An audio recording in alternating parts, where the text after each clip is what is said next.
It's Saturday, April 3rd, 2021. We're going to cover a few news items and then we're going to talk about Haskell. Get ready. Let's go.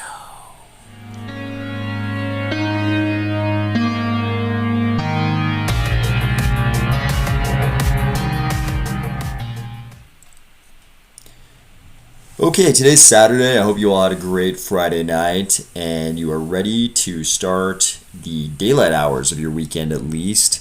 So, we're going to talk about a couple news items today. They have to do with DeFi projects, at least talking about coming on over to Cardano. And then we are going to tackle a little bit of a different type of subject. We're going to talk about how hard it really is to learn Haskell from scratch. I think everybody listening to this probably knows the native programming language for smart contracts in Cardano is Plutus. We have kind of a GUI simplified version of Plutus in Blockly, Marlowe. Marlowe is just like fitting puzzle pieces together. It's super easy. You could probably go and create some semblance of a smart contract right now in Marlowe if you wanted to, if you have any ability to put puzzle pieces together and move a mouse around on a screen, and any understanding at all of how smart contracts work on blockchains. Not that it would be a good or working smart contract, but if you spent a couple hours in there, it would start looking like, something like the beginnings of a smart contract. But we're going to talk about Haskell because Plutus is a little bit different animal than Marlowe, right? Plutus is just a subset of Haskell. A few little differences. I think there's a difference in laziness between Plutus and Haskell. And we won't even get into what that means. We won't even get into what that means today. But we will talk about what it's like to go from basically scratch, basically nothing, very, very little programming experience, to actually trying to learn Haskell, which is what I have been doing. Item number one. I'm not going to lie, guys. There's probably going to be a lot of this over the next couple of years, but a lot of it is going to happen over the next several months until Alonzo launches.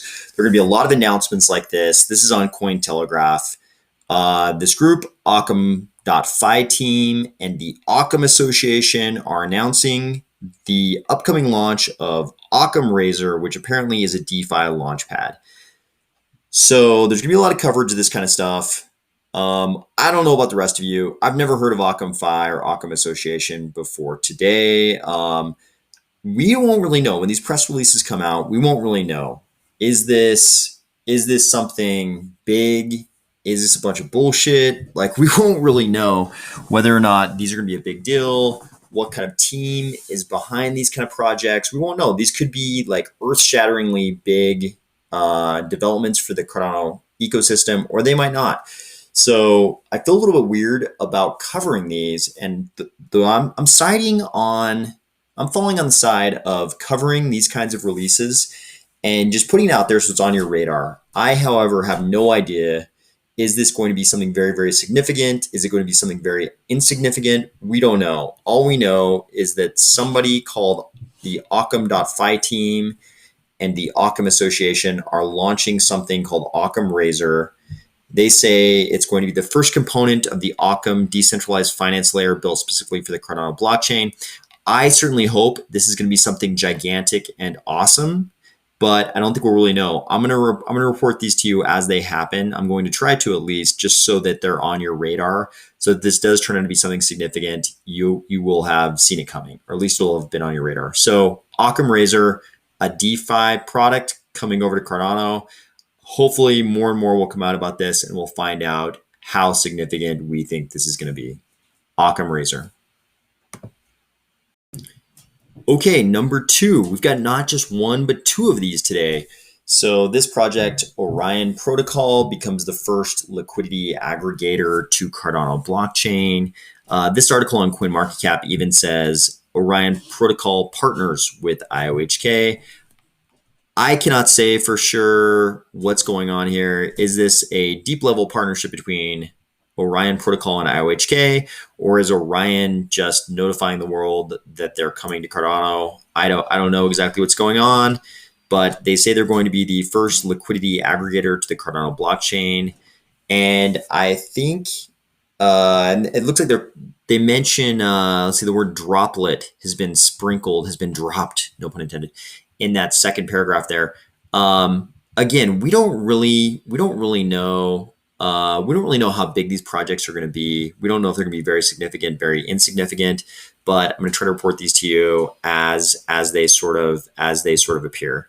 So, anyways, a good sign, because if any of these are going to pop and become big and important projects, they probably have to start out at this stage where we first hear about them, and we don't know what the hell they're going to become.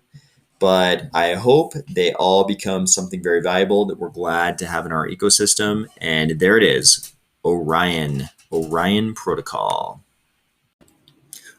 Okay, here we go, guys. It's story time. This is a story about how hard it is, or not hard, I'll let you be the judge, how hard or not hard it is to learn Haskell as a beginner with little programming experience. We're going to have to do a little story time to set this up so you guys have an exact understanding of what I was starting with when I decided to learn Haskell. Okay, story time. So when I was a kid, I got super lucky, and my dad brought home one of these. What the hell are these? You're probably asking yourself.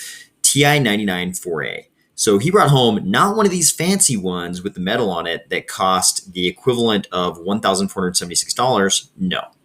He brought home one of these bad boys right here, the all plastic jobby. So these things had some kind of rebate attached to them, and they came in at a street price of $200, significantly lower than the $1,476. So what the hell is this thing, Joe? This is a thing made by Texas Instruments. You plugged it into your TV. It had a keyboard. You could put cartridges in it, and those cartridges contained things like games. I was extremely young. We're talking kindergarten here, maybe even pre-kindergarten. I can't really remember. Preschool, kindergarten, first grade, somewhere right in there. This thing comes home, and it contains games. So when I say this thing had games, I mean games like this.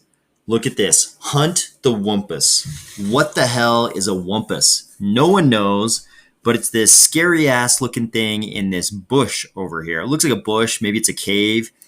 And you're this person over here. Look at this person. It's like a little elf person, androgynous, ahead of their time, way before androgyny would hit the Japanese fashion scene and then North America and Europe. This person, you can't tell if it's a man or a woman, but you know they don't want to get eaten by this, and they got some kind of glowing arrow. They probably want to shoot this thing. That's all I needed to know.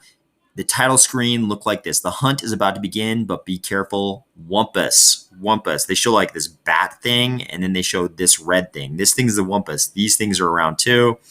But this is not what the game looked like. The game did not look this fancy. In fact, if you look at this game, look at the title of this game, this is the only picture of the cover that I could find. And this is exactly what the cover did look like in the actual game I had in my house.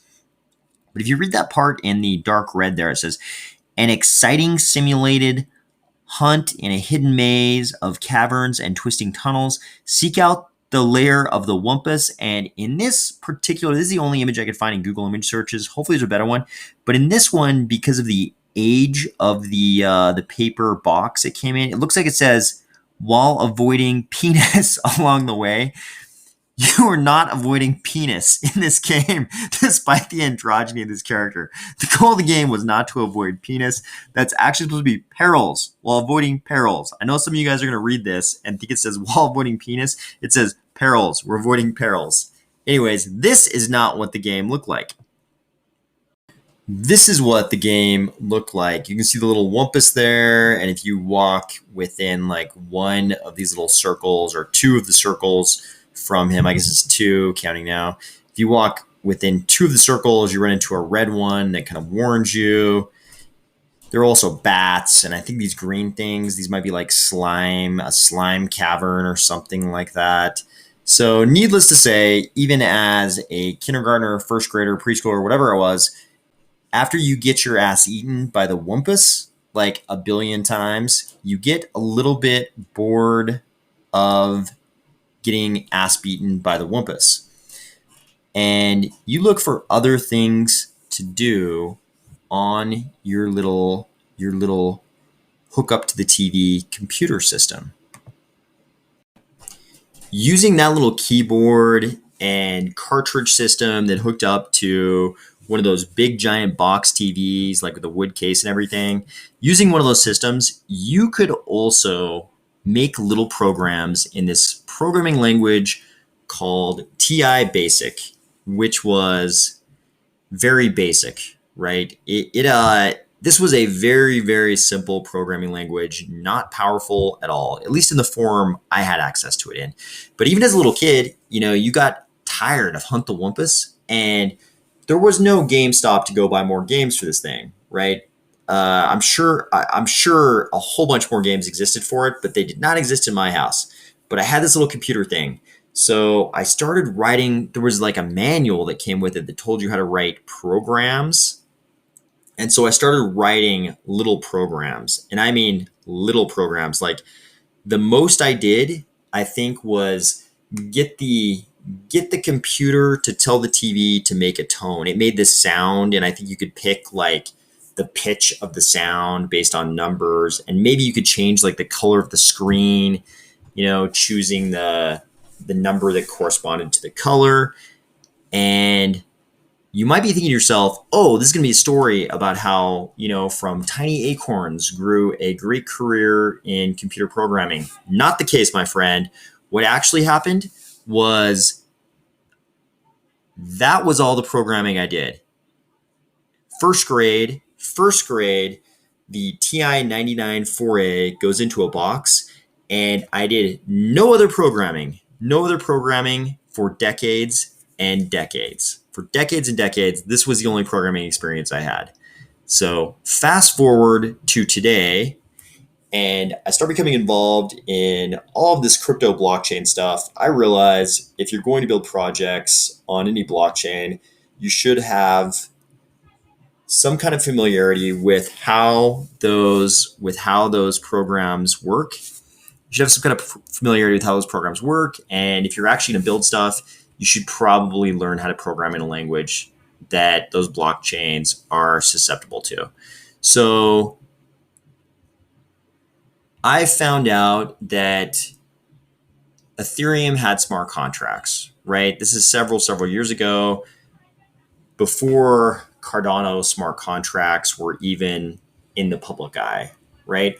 I find out there are smart contracts on Ethereum, and if you want to be in the smart contract game, you probably need to be programming in Solidity. So I went and did this little tutorial program called Crypto Zombies that purported to teach you how to program in Solidity. And I immediately found out, predictably, that you couldn't just go through that program and instantly learn Solidity. So I did a little research, and I was like, okay, what is necessary? What is the best starting step to learn Solidity? So I start learning JavaScript. Why? Because I read somewhere that JavaScript might be a good place to start. If you learn JavaScript, then maybe somehow you could learn Solidity, right? So, I heard a lot of shit talking about JavaScript, like a programmer at the company I worked at, who I actually really respected. He told me like, hey, like I'd read a bunch of shit talking about JavaScript. And he told me like the problem with JavaScript is that in his opinion, all the worst code, like 90% of the worst code in the world had been written in JavaScript. But he's like, actually, it's not that bad a language. So I Googled JavaScript course, found a Khan Academy course called JavaScript.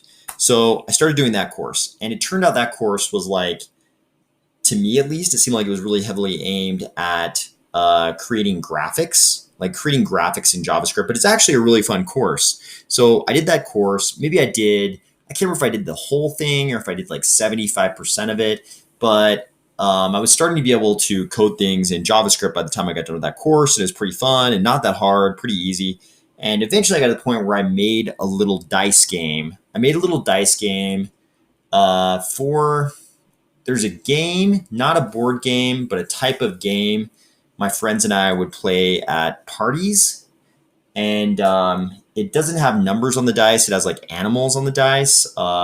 People in a certain part of the world are going to be able to guess exactly. They're going to have a very, very good guess as to what game this is. But anyways, we were playing that game, and it was really hard to obtain dice for that game in North America, and we played it in the part of the world where that game is very popular, quite a bit at parties. And anyways, we needed dice for the game, so I programmed some dice in JavaScript that give you something akin to a random roll of the dice to play that game. So by the time I got done with that, I can't remember if I did the whole course, but I got to the point where I could program that. I was pretty stoked about that.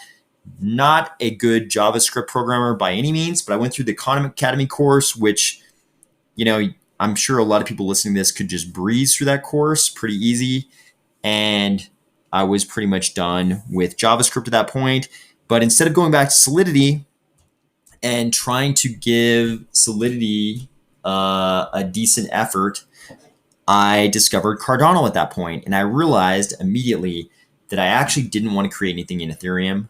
I wanted to create something that would run in Cardano. So this is going back to man, we're talking 2017 at this point. This was way back in 2017.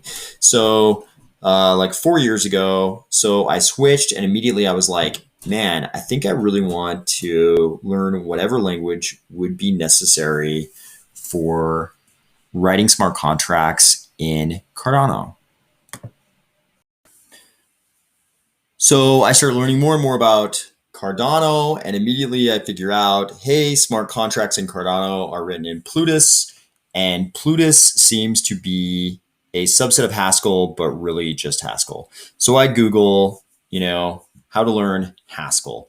One of the first things I found was this book, Learn You a Haskell for Great Good.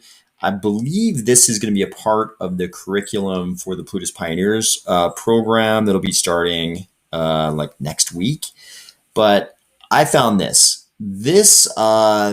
book, which is free online, or you can like buy a hard copy, is super entertaining, has these awesome little drawings in it throughout the book. It's written in this really friendly, colloquial style.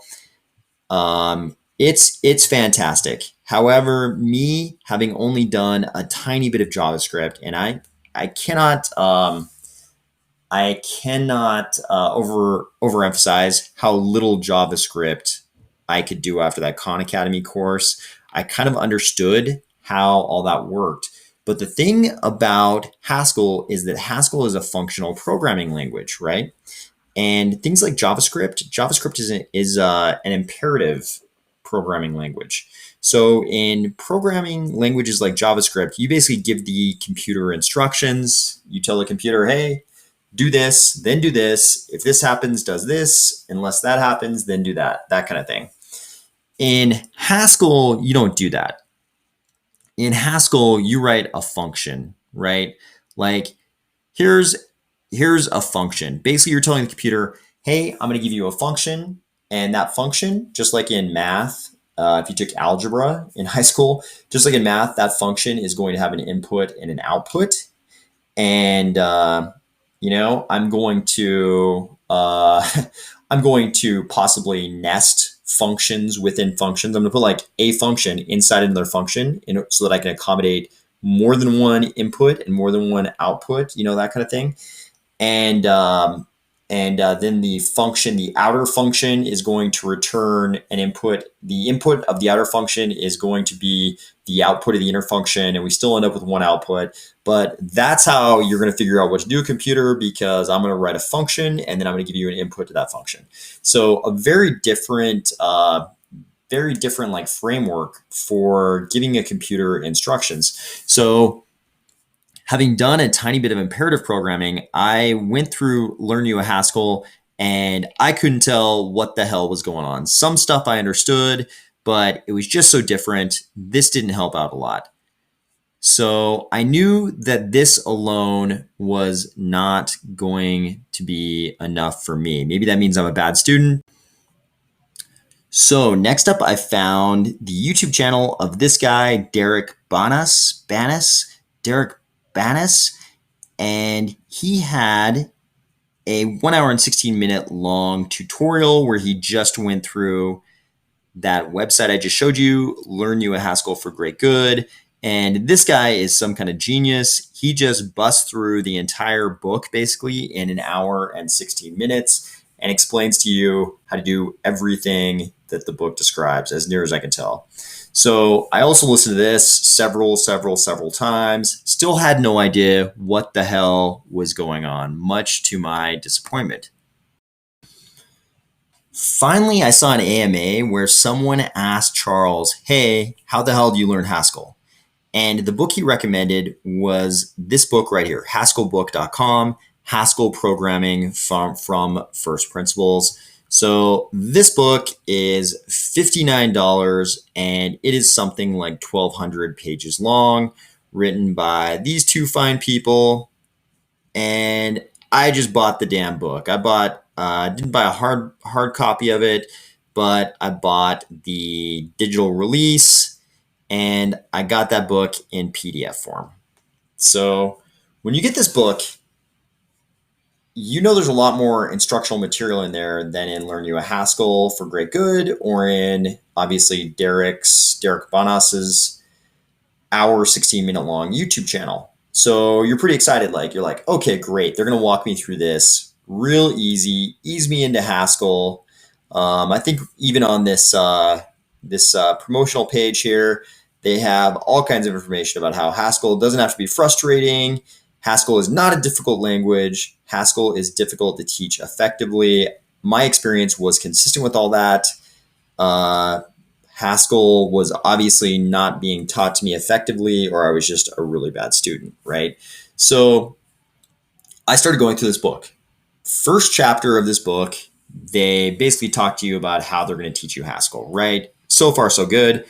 I think it's the next chapter of the book is all about, which is the first meaty chapter of the book, is all about lambda calculus. Lambda calculus is some stuff that two guys sort of simultaneously and independently invented 80 years ago, right? And lambda calculus is really the basis of Haskell. Haskell, it seems like people are trying to convey that Haskell is really lambda calculus. And that makes sense to me at this point in going through this 1,200-page book. So I went through the first chapter and I went through it really carefully, really slowly, because it became apparent to me that figuring out how lambda calculus worked was really important for understanding how Haskell worked as a functional programming language. And at least so far for me, that's turned out to be true. So as soon as I learned this lambda calculus, and don't worry, it's not as hard as the calculus you might have taken in high school or college. It's if you took algebra in middle school, junior high, or high school, you can understand lambda calculus. It's pretty much just a bunch of functions and how you nest functions within functions, and a little bit of nomenclature, how you denote those functions. I know I'm not using language that any Haskell enthusiast or lambda calculus enthusiast or any mathematics major would ever use, but that's because I'm none of those things. I'm just a normal guy. So I learned the lambda calculus thing. So far, so good, right? That was okay. And maybe the first 100 pages of the book were okay. This book has a lot of homework in it. There will be a chapter or a section of a chapter, and then they give you some problems, right? They're basically go ahead and code this. They give you instructions on how to download GHCI. You have to download this little interface that allows you to set up files with Haskell code in them that you code. And then there is a compiler that you can run that code in, right? And they can kind of sit side by side on your screen. It's all great. So the first 100 pages, do those problems. It's all good. They don't give you answers to those problems. They do not give you answers to those problems in this book. They just give you the problems, which is a bit of a problem if you're me. I really wish they would just give you the solution to the problems. If you search Google for solutions to the problems in Haskell Book, just Haskell Book solutions, you're going to find a bunch of GitHubs where people have laid out the answers to these problems. You don't really know if they're right until you actually take that code and throw it into GHCI and see if it runs and creates the output that you're expecting. But first couple 100 pages, that all worked just fine. But then we get past maybe the first 100 pages, and it became clear to me that the authors of this book were trying to strike this balance. They were trying to strike this balance where they could write to you, the student, in a somewhat casual manner. Prove, hey, I'm one of you. I'm going to speak to you kind of casually. This isn't going to be dry textbook style writing, which is great. Not quite as casual as Learn You a Haskell. I personally really appreciate this casual style of writing. However, at the same time, it kind of became apparent to me that they were trying to create a textbook that would impress all the Haskell professors out there, right? And I'm sure it does that. This thing is comprehensive as hell. There's 1,200 pages in there, right? And you know, I mean, if Charles Hoskinson says this is the ultimate resource for learning Haskell as a beginner, I believe him. But it seems like sometimes they stray too far in the direction of trying to impress the Haskell intellectuals for it to be as optimally beginner friendly as this thing could. And I'm not saying they were really aiming at beginners when they wrote this book like me. I think probably the majority of people going through this book, this is not their first programming language. Long story short, by the time I got through the first couple 100 pages, things start getting hard. And they'll just sort of throw stuff out there, give you a problem, and it's like, go for it. And there's no solution and no explanation how to take care of it. It's basically like, hey, code something that does this. And then they just sort of throw you into it without any explanation. So the first time I went through this book, I got a couple hundred, maybe 200 pages into it, maybe 150, maybe 120. I don't know. But I got some length into it, and then life got in the way, and I took maybe a year and a half, 2 years, something like that off from learning Haskell. It got too dense. If you've got a real job and, other human beings in your life, it's tough to devote the time to this kind of thing. And inevitably, if you're doing self-learning, you might take breaks from the self-learning. So I took a break from the self-learning, came back to it in January of this year. And I learned quite a bit. I learned quite a bit about Haskell on my first try a couple of years ago when I was going through this book. But I came back to it in January of this year, started from the beginning again, retaught myself Lambda calculus, and went through the first 400 pages and change of the book. I think as of today, I'm on page 417. That's the PDF numbering of the book, not the actual page numbers in the book. But according to PDF numbering, I'm on like page 417 out of 1,200 pages, which, that's only like 30% of the way through the book. But actually, you've learned quite a few functions and how to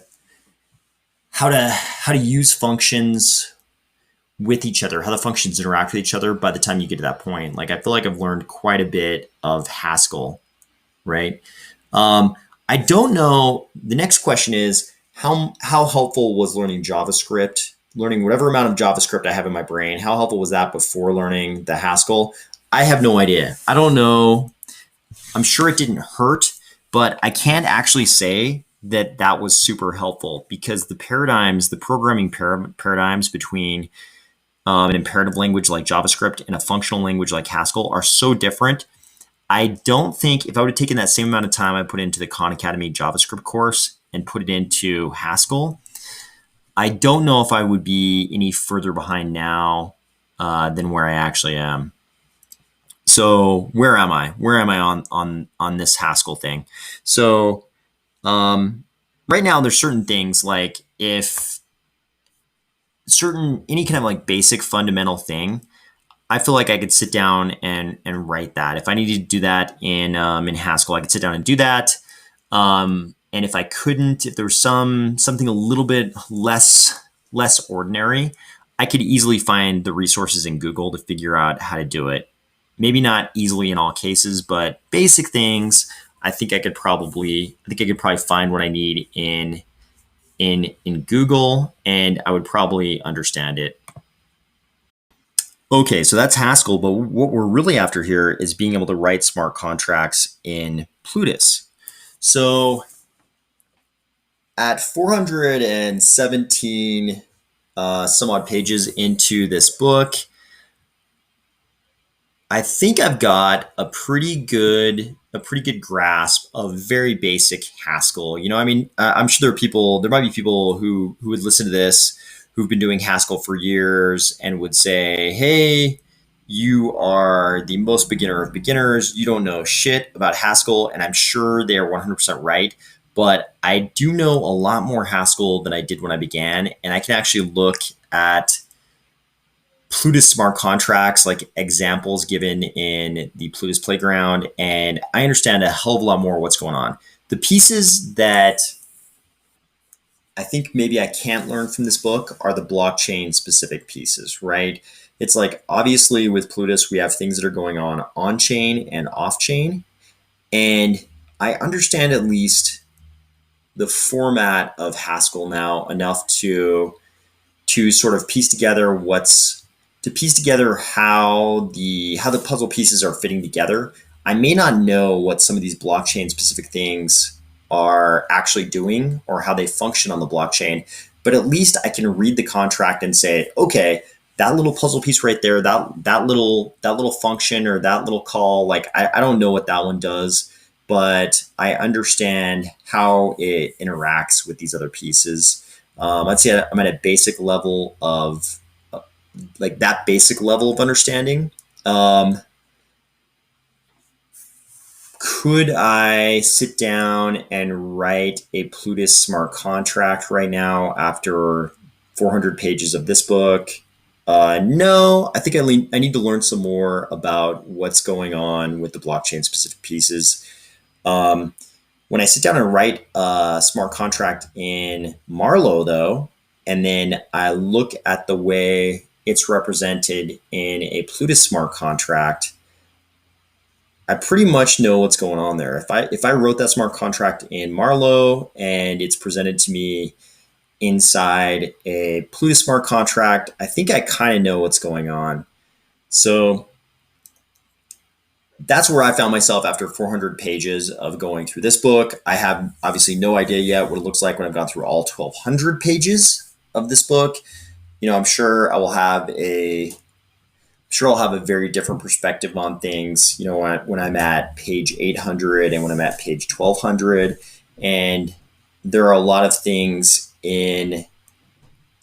available already, actually kind of recently, for developers, put out by IOHK that I still have to go through that I think will tell me a lot about those blockchains, those Cardano blockchain specific pieces that you wouldn't find in a general Haskell book like this. But anyways, I hope that's helpful. I want to give everybody an idea of what it looks like when you actually go through 400 pages of this book that Charles has been recommending. Oh, and this is super important. I should have mentioned this as we went along. But as I've gone through this book, what I did find really helpful was when I went back to Derek Bonas's YouTube channel and also Learn You a Haskell for Great Good, that other website.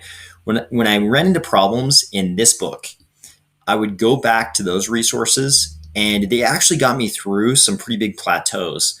Like you as you go through the chapters in this book, if you go back to Learn You a Haskell for Great Good, because it's so much more concise and it's so much more of a summary. Like Learn You a Haskell for Great Good is much smaller than this 1,200-page book. But when you run into a topic and you get to go through the chapter and you're screwing up the problems and you don't understand how you do the homework, I found that's a really good time to go back to Learn You a Haskell for Great Good. And there are very concise explanations that seem to be written more for real beginners than this book, which I think is trying to appeal to learners of all types and also impress the Haskell aficionados out there. Like I found that going back to Learn You Haskell for Great Good was really good to get me through those plateaus. So I kind of use these interchangeably. I go through this book, and as I run into problems, I'll go back to Learn You Haskell for Great Good, and even Derek Bonas's little summary channel, and their different perspectives give me helped me get through these kind of plateaus quite a bit. So I know that was quite a rambling little journey through my thoughts on learning Haskell, but I wanted to kind of record where I was at this point, 400 pages into this book. Here's a list of kind of what's available in this book right now. So each of these is really like a chapter. I forget how many chapters there are. This many basically. But I think once you get to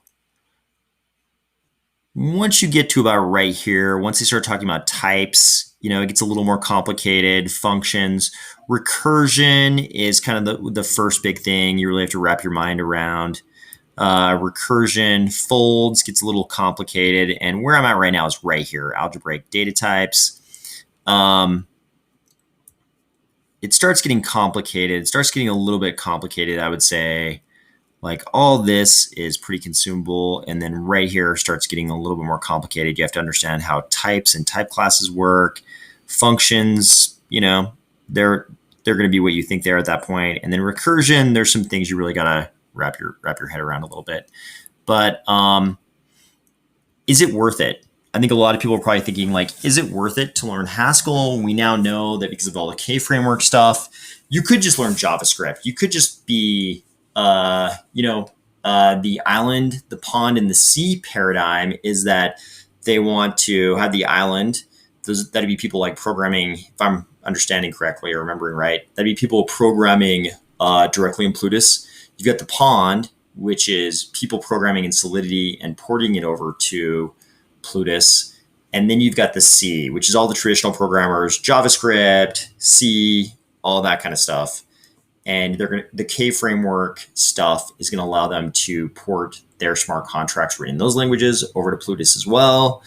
Is it worth it to learn Haskell? I have no idea at this point. At this point, this could have all been lost energy and effort. And I would like to go on a little soliloquy, how I tell you, like, learning functional programming, even the small extent I've learned it so far, has taught me to think differently. I don't think that's really the case. I think it's if it turns out that I never get to the point where I can write smart contracts in Plutus, somehow I just never get good enough. Will this have all been lost? I don't think so. I think because it gave me a view into how functional programming works, even if I never become a good programmer of Plutus smart contracts, I think just understanding how Haskell works is going to be valuable in that, let's say I fail at this, I never get good enough. I could still open up smart contracts when some project comes in front of me. I could still open up a smart contract and look at it. And at least I would know if they were complete bullshitters and it was just like, absurd garbage code, or if these guys are actually putting together something that looks to me like higher level Haskell code, higher level Plutus code. So I think there'll be value in that. I hope so, at least. I don't think I'll really know until we learn more from IOHK about the Plutus specific pieces of Plutus. I feel like there's a very small number of people outside of IOHK and Emergo who know about a lot of those things. But I think as the Plutus Pioneers stuff comes out, and I'm hoping they're going to make those instructional materials available to everybody. I have no idea. but it sounds like there are going to be weekly videos, and I'm hoping they just open source that, like IOHK is open sourced everything, and they make those available to everybody, because obviously I would love to follow along. I'm realistic about my own abilities. I think I'm probably not good enough, and I'd be like holding everybody back by trying to participate in something like that, actually being a part of the Plutus Pioneers course. And also, given the number of applicants, there's no way they would select someone who is as new and inexperienced in programming as I am. But I really hope they open source that material, because I think there's a lot of pieces of Plutus that are Cardano specific and blockchain specific. And I really like to start wrapping my head around those pieces. So IOHK, if you're listening to this, please open source all of that educational material. I think there's a lot of people out there who'd love to see it. And I hope all this Friday night rambling, you're probably listening on Saturday morning or Saturday afternoon. I hope all this rambling was helpful, and I will see you tomorrow.